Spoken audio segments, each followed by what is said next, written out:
Good morning everyone, welcome back to shiny বিশ্বাস blogs. সকালটা বহুদিন বাদে এখান থেকে শুরু করছি, এই বাড়ি থেকে। তো গতকাল রাতে পাপা আজকে সকালবেলা ঘুম থেকে ওঠার পর থেকে প্রিয়ানকে যে ব্রেকফাস্ট করালাম, আর প্রীতম গেছে একটু কাজে বাইরে। ও ব্রেকফাস্ট করেই গেছে, আর আমি একটু রাতে ছোলা ভিজিয়ে রেখেছিলাম, তো ওটাই খাবো এখন। আর দেখা যাক কি করি। সারাটা দিন এই বাবা পড়ে যাবি, সারাটা দিন আজকে প্রীতমের সাথে আর প্রিয়ানের সাথে একসঙ্গে। এই দাঁড়া, এদিকে এদিকে আসে। এদিকে প্রিয়ানের অবস্থাটা দেখো, ওখানে তো খাটের থেকে সব জিনিস নিয়ে নিয়ে ফেলে দিত, আর এখানটাতে ঝুলিয়ে নিয়ে ভাবছে ফেলবে কি ফেলবে না। ফেলে না, ফেলে না, ফেলে না, না না না না না না, পড়ে যাবি, তুইও পড়ে যাবি। ছোট মান্ডু মঞ্জু মঞ্জু মাথা পড়ে যাবি না। ওই দেখ, দাও আমাকে দাও।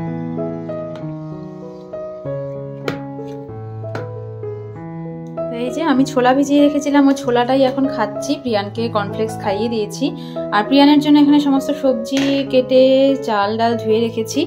এখন এখানটাতে বসিয়ে দেবো ওর খাওয়ার। প্রীতম আস্তে আস্তে প্রিয়ানের খাওয়ারটা তো রেডি হয়ে যাবে, আর আমারও ব্রেকফাস্ট হয়ে যাবে। কখন আসবে এখনো ঠিক জানি না। তো তারপরে দেখি একটু রিতমদার ইয়াদি সবাইকে একটু ফোন করবো, কারণ প্রীতম যে এসেছে এখানে ওটা কেউই জানে না।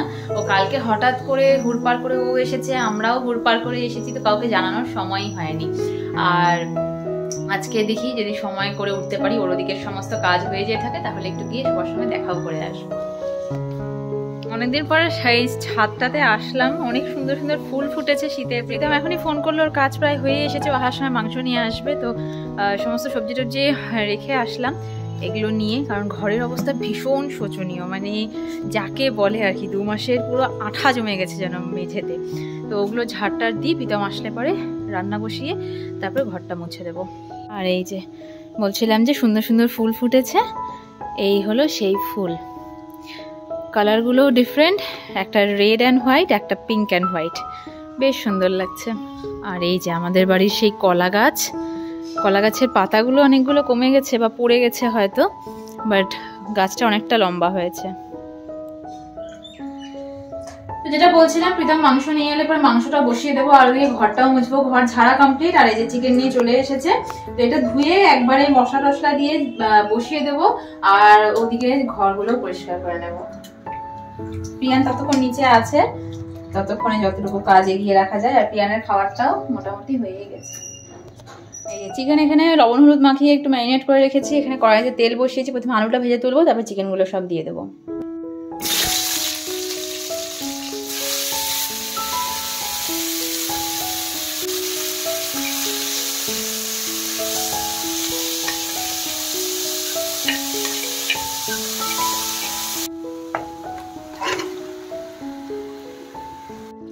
মাংস এখানটাতে ফুটছে, সেদ্ধ হচ্ছে, পকোর খাওয়ার রেডি। পকোকে খাওয়াবো, তারপরে এসে মাংসটাকে কষিয়ে নামিয়ে দেবো, তাই না পাকলে?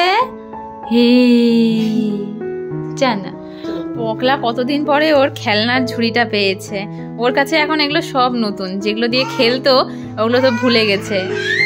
কি খুঁজি পকলে, পকলা পকলা, এ পকলা। হ্যাঁ, কতদিন পর দেখলো বলো তো। পগলে কত খেলনা বাতি, চলো খাইয়ে দিই, চলো। এগুলো দিয়ে খেলতে খেলতে ওকে খাওয়াতে হবে।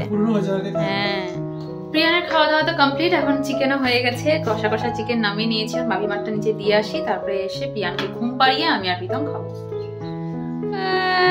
ওই দেখো পাপা, আহা হা হা, তুমি দোলনায় দুলছো? পাপা কৃষ্ণ ঠাকুর কই? কৃষ্ণ ঠাকুর এই যে, হ্যাঁ, নমো নমো করো তো, নমো নমো নমো নমো নমো নমো। অনেকদিন পরে বাড়ির কষা মাংস না, আমাকে কবে থেকে ভিডিও কলে বলে যাচ্ছিলাম। চলো খাওয়া স্টার্ট করা যাক। খাওয়া দাওয়া হয়ে গেছে, এখন পকোকে নিয়ে যাচ্ছি ঘুম পাড়াতে। পকলে ঘুনুটুনু আছে? পকলে ঘুনুটুনু আছে? নেই পকলে, ঘুনু নেই। কেমন খেলেছি কেন? আত্মার শান্তি ভরে, মানে দিল্লিতে পাওয়া যায় না চিকেন। তুমি তো তোমার হাত তো পাওয়া যায় না, সবই পাওয়া যায়। ও আচ্ছা। ঘরের বাইরে হনুমান, এই যে পাপলে দেখ, আর ঘরের ভিতরে আরেকটা হনুমান দেখেছো? হ্যাঁ একদম, দেখো কার মতন, সকালে বলেছি না কার মতন। আয় আয় আয় আয় হনু আয়, আয় হনু আয়। আজ যখন প্রথমবার প্রিয়ান এই হনুমানগুলোকে দেখেছে, প্রথমে একটু ভয় পাচ্ছিল, তারপর ওর পাপা বলেছে দেখ সুন্দরী, যেই সুন্দরী বলেছে জানি না ওর মাথায় কি ঢুকেছে, সেই হো হো করে হাসি। ঠিক যেমনটা কার্টুন দেখলে প্রিয়ান এক্সাইটেড হয়ে যায়, ওরকম ভাবেই একটা কার্টুনের মতনই ওর হয়তো মনে হয়েছে। কতদিন পর বিকেলে একসঙ্গে চা। হ্যাঁ অনেক দিন পর, এই একটা দিনের জন্য। দুদিন পর পর দেখলেও যে কিনা সবাইকে ভুলে যায়, আজকে 2 মাস বাদে পাপাকে দেখেও কত এক্সাইটমেন্ট ওর। ভোলে তো নি, বরং মনে হচ্ছিল ও যেন পাপার মুখটাই খুঁজছিল এতদিন ধরে।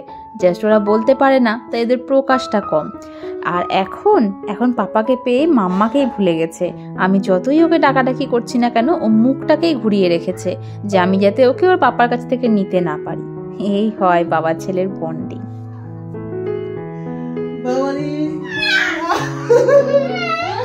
কি অবস্থা, এই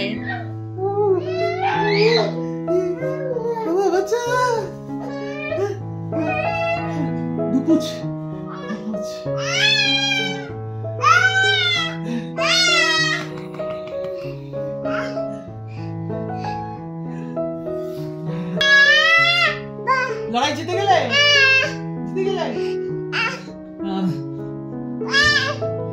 পোকোর সাথে ওর পাপার দেখালাম, সেই চলছে যুদ্ধ।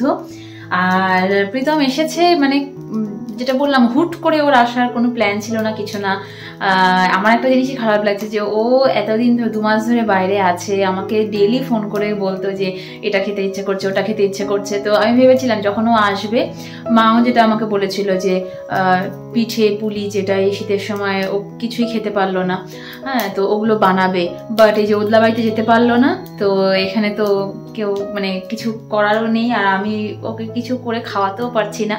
ওটা নিয়ে না আমার মানে দুপুর থেকে মন টন এত খারাপ ছিল। তাও ও বলেছে যে কষা কষা করে একটু চিকেন বানিয়ে দিতে, ওটা খাইয়েছি। বাট ওটা তো চিকেন তো সব জায়গাতেও পাবে, বাট এই যে ঘরের কিছু খাওয়ার, মায়ের হাতের বানানো কিছু খাওয়ার, যেগুলো ও ভীষণ ভালোবাসে, সেগুলো কিছুই হচ্ছে না। তো ওগুলো নিয়ে আমার একদম ভালো লাগছিল না। তো আমি কি করেছিলাম, দুপুরবেলা যে চিকেন এনেছিল তার থেকে অল্প একটু চিকেন সরিয়ে রেখেছিলাম, চিকেন 65 বানিয়ে দেবো বলে। তো সমস্ত রকম তো ইনগ্রিডিয়েন্টস আমার কাছে নেই এখন, আর ওই আর কি যে খুব কম সময়ের জন্য ওর আসা। তো এখন আবার বাইরে গিয়ে কাটানোর থেকে মনে হচ্ছে ঘরেই যতটুকু টাইম একসঙ্গে কাটানো যায়, তো একটু চিকেন 65 ওকে অন্তত বানিয়ে দিই। কিছুই যেন মন মতন হচ্ছে না, কিছুই যেন ঠিকঠাকভাবে করতে পারছি না, করে উঠতে পারছি না, তো মনটা ভালো লাগছে না। আর আমি যেহেতু এখানটাতে এসেছি, আমাকে নিয়ে মা এসেছে, যার জন্য মাও কিছু করতে পারলো না। যদি ও ওদলা বাড়িতে যেতে পারতো তাহলে পরে মা অনেক কিছু করে খাওয়াতে পারতো। বাট ও কাজের জন্য এখানটাতে আসা, তো এখান থেকে ওদলা বাড়ি যাওয়াটা ওরও পসিবল ছিল না। তো ওই জিনিসটাই, যাওয়ার আগেও সেরকমভাবে কিছু করতে পারিনি, আর আসলো এতদিন পরে, তারপরেও কিছু করতে পারছি না। বাট ঠিক আছে, খুব তাড়াতাড়ি হয়তো সব ঠিকঠাক হয়ে যাবে, একসাথে আবার সব কিছুই করতে পারবো, ওটাই আশা করি। চলো এখন এটা বানিয়ে নিই আগে। এই যে অল্প একটু চিকেন রেখেছিলাম, এটার মধ্যে একটু ময়দা দিতে হয়, আমি শুধু ডিম দিয়ে এটাকে ম্যারিনেট করেছি, ময়দা নেই এখন। আর তেল গরমে বসিয়েছি, এটা হালকা করে একটু ফ্রাই করে নেব।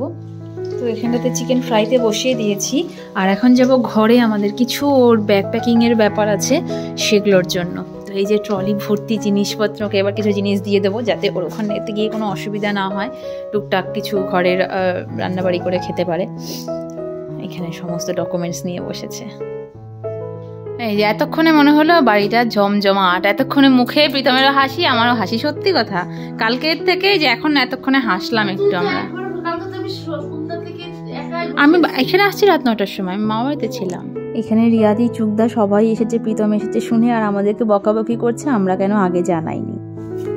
এই যে আমি যেটা বানিয়েছিলাম, তো আমার এটা বানানো আরো বেশি সার্থক হয়ে গেল যে রিয়াদি, চুকদা দুজনেই আছে। তো এটাই সার্ভ করে নিই অল্প অল্প করে, মিল বাটকে খাएंगे।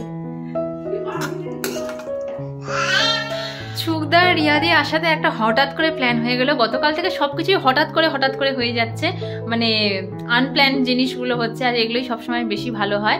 আর প্ল্যানটা হলো এই যে আজকে যখন প্রীতম এসেছে তো সবাই এক জায়গাতে আছিও আমরা, আজকে রাত্রেবেলা সবাই মিলে একসাথে খাওয়া দাওয়া করবো রিয়াদির বাড়িতে, তারপরে ওখানে থাকা হবে বা কি হবে জানি না, বাট খাওয়া দাওয়াটা একসাথে ওখানটাতেই হবে। তো এখন রিয়াদিও চলে গেল বাড়িতে, প্রীতম আর চোখদাও গেল একটু দোকানে, আর আমি এখন পকোকে খাইয়ে দাইয়ে তারপরে একবারে নিয়ে যাবো 9টা সাড়ে 9টার মধ্যে, কারণ বাপি মাও তখন ঘুমিয়ে পড়বে। তো আমরা বাইরে থেকে তালা দিয়েই যাবো, যদি বেশি দেরি না হয় তাহলে বাড়িতে চলে আসবো, যদি খুব দেরি হয়ে যায় তাহলে পরে ওখানেই থেকে যাবো। তো হঠাৎ রিয়াদির বাড়িতে যাওয়ার আগে এখন মোটামুটি বিছানা রেডি করে দিচ্ছি। আর এই যে এটা অনেক দিন পর এটা চেহারাটা আমি দেখলাম, এটা নিচের ঘরে রাখা ছিল, এটা আমাদের বিয়েতে পাওয়া একটা 3টে বক্সের একটা টিফিন বক্স। এটার মধ্যে করে, এটা একটা স্মৃতি আছে, এটার মধ্যে করে প্রথম প্রীতমকে আমি যখন অফিস যেত খাবার দিতাম, কিন্তু এটার একটা প্রবলেম হয় কি, ডাল বা ঝোল জাতীয় কোনো জিনিস দিলে পরে সাইড থেকে লিক করে, তো ওই জন্য পরের দিকেও নিত না। বাট যাই হোক, কালকে ড্রাই কিছু খাবার করে দেবো। ওকলে এই দেখো পাপার টিফিন বক্স, তোমাকেও দেবো, তোমার মামা পাপার বিয়ের টিফিন বক্স, দেখো দেখেছো। এই যে প্রিয়ানের খাওয়া দাওয়া সব কমপ্লিট, এখন আমরাও রেডি, যাচ্ছি আমরা এখন রিয়াদির বাড়িতে। চল পাপা পিকনিক যাই, চল। জাস্ট ঢুকলাম, রিয়াদি ওদিকে রান্নাবাড়ি করছে, আর হ্যাঁ ঢুকতেই সবাইকে দেখে একচোট কান্না, আর যেই পারমিতা চকলেটটা দিল ঠিক নিয়ে নিল, চকলেটটার বেলা কোনো কান্নাকাটি নেই, সেটা হাত পেতে নিয়ে নিল। এই যে গুড়িয়া এখানে পড়ছে, আর গুড়িয়ার বেডে এখানটাতে কত পুতুল। প্রিয়ান এগুলো দিয়ে খেলবে? প্রিয়ান খেলবে এগুলো দিয়ে? ছানু হাত থেকে চকলেটটা ছাড়ে না। আমাদের লাইফে অনেকগুলো প্রবলেম ফেস করার সঙ্গে সঙ্গে আমরা ব্লেসড যে আমরা এমন কিছু মানুষ পেয়েছি জীবনে যারা শুধু আনন্দের সময়টাই না, আমাদের খারাপ দিনগুলো আমাদের সঙ্গে হাসি মুখে শেয়ার করে নেয়, আর তার জন্য আমরা অনেকটা স্ট্রেস মুক্ত হতে পারি। এই যে আরও একটা বললাম, একদিনের জন্য প্রীতমের আশা, তার মধ্যে অনেক নানান রকম চিন্তা ভাবনা, তার মধ্যে থেকেও আজকের সন্ধেটাও একটা হ্যাপি সন্ধে করে তুললো কিন্তু এই বন্ধুরাই। আমি এখানে প্রিয়ানকে ঘুম পাড়াচ্ছি, আর ওপাশে চুকদা, পারমিতা, রিয়াদি, রিতমদা, প্রীতম সবাই আমার জন্য ওয়েট করছে অনেকক্ষণ ধরে। তো যাই এখন এদের দুজনকে এখানটাতে রেখে, অনেক গল্প গুজব অনেক কিছু শেয়ার করার আছে। তো দেখা হবে নেক্সট ব্লগে নতুন একটা দিনের সঙ্গে। টাটা।